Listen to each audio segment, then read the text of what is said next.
card namin. So, paglabas namin ng arrival, bago mag-immigration, may mga nag-aalok na doon ng SIM card. 250,000 dong. So, nasa 700 something siya. Pero ang ginamit ko kasi BPI debit card, nung shinek ko, nasa 608 lang nabawas. Welcome to another vlog. Oh, diba? Actually, itong top na to, pa-tube yan. Tapos, ito parang ribbon niya. Ayaw ni Brian na mag-tube style ako. So, ginanyan ko na lang siya. Hello! Super init. Si Brian takot siya lumabas sa araw. Fresh, bagong ligo. Pagtapos, bilad sa araw. So, mag-KFC na lang kami. Tapos, punta kami ng Hong para magkape. And then, babalik kami ng Bentan Market mamaya.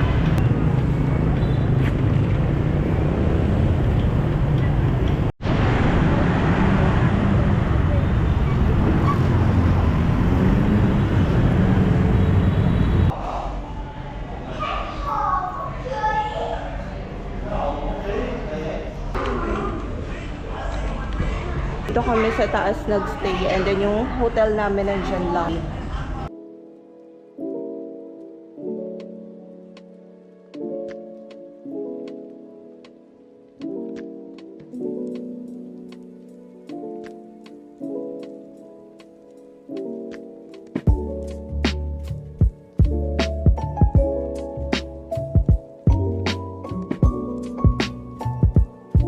Coconut milk with cocoa. One. Cocoa. Just one. Yeah.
So, nandito kami sa Kong Cafe, coffee shop.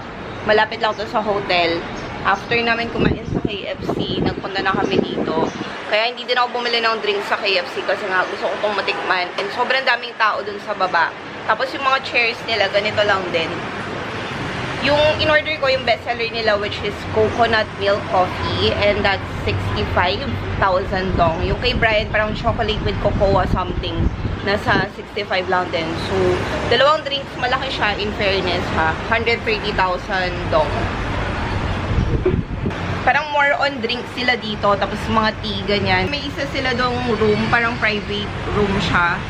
And kanina puno dito sa taas. So, ngayon, wala. Kami na lang yun nandito. After neto, meron kami pupuntahan. And then, mamaya bago kami bumalik ng hotel.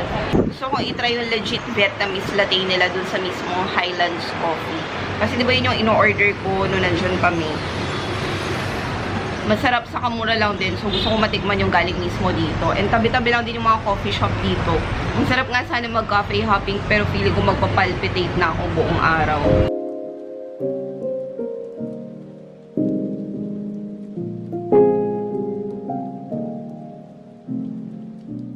Super yummy. Sobrang sarap.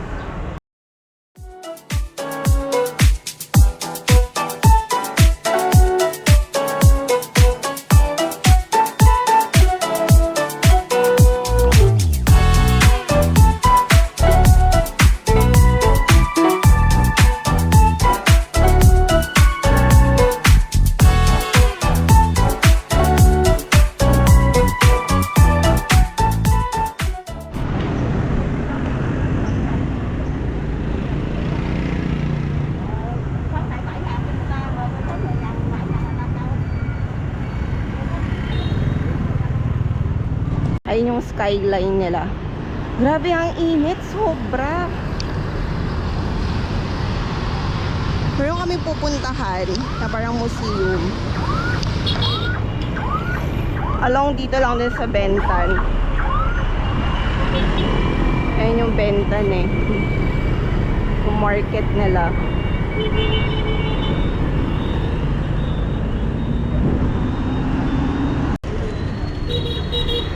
Bumili kami ng pomelo sa mango. Thank you, madam. Thank you. Guys, dito pala sa Bentan, 'di ba na-mention ko sa last vlog na para siyang Green Hills. Tumatanggap sila ng pesos. So kung meron kayong mga 1,500, tinatanggap nila 'yan. So kung pupunta kayo ng Vietnam, magdala kayo ng pesos kasi feeling ko mas makakatipid kayo sa fee, sa bank fee.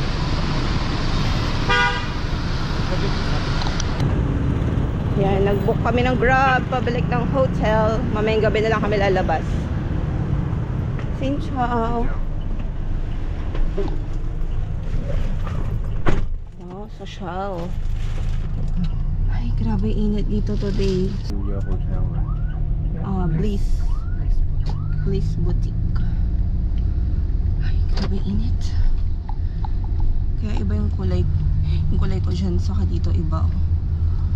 Nangitim talaga kami dito. Malinis na nila yung room natin. Siguro. Pag-alis natin sila.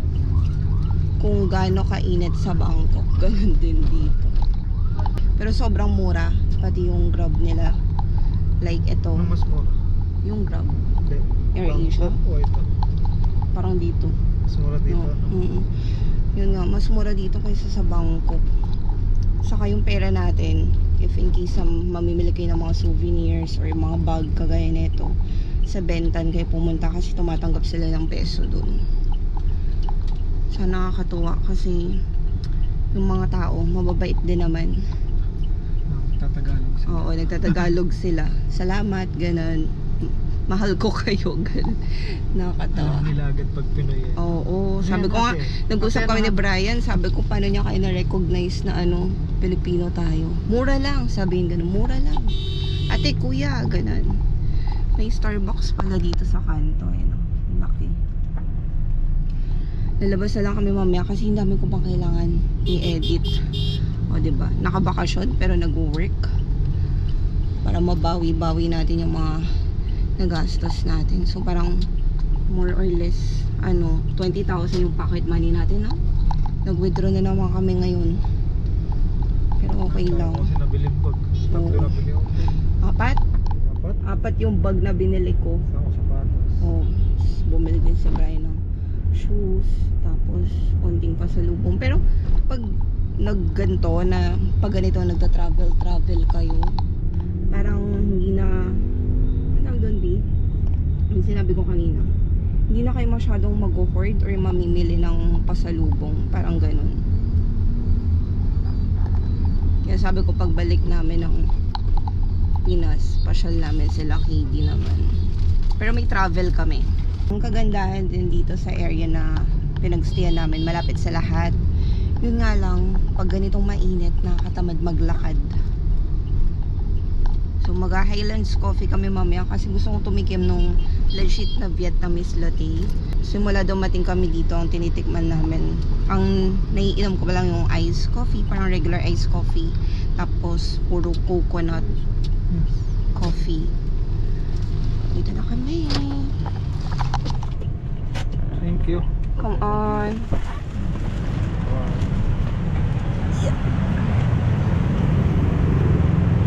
Daan muna kami ng Circle K. Parang may isang vlog, sabi ko, Convenient CK. Ha? Convenient CK. Ayun pala, Circle K. Try ko to. Highlands. Parang siyang Zesto. Ay, ba't wala yung straw? Alam ko may straw to yun, diba? Yan. Nakita ko kasi to kagabi. Meron din silang Nescafe Latte. Ayan. Ito na lang. Saka, may water ka na? Ikaw, kuha ka. Kasi yung water. Ito, mas malaki yata o 20 lang. Same lang. Gusto ko lang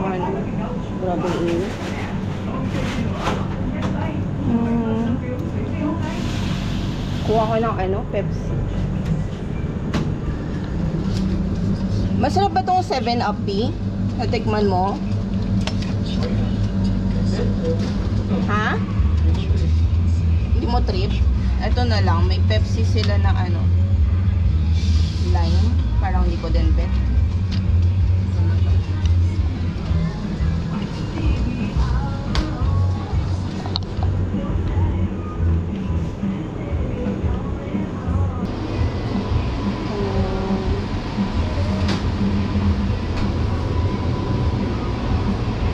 How much?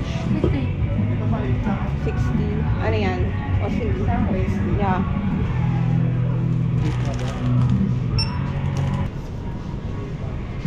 Haggard. Super init. Ay, grabe.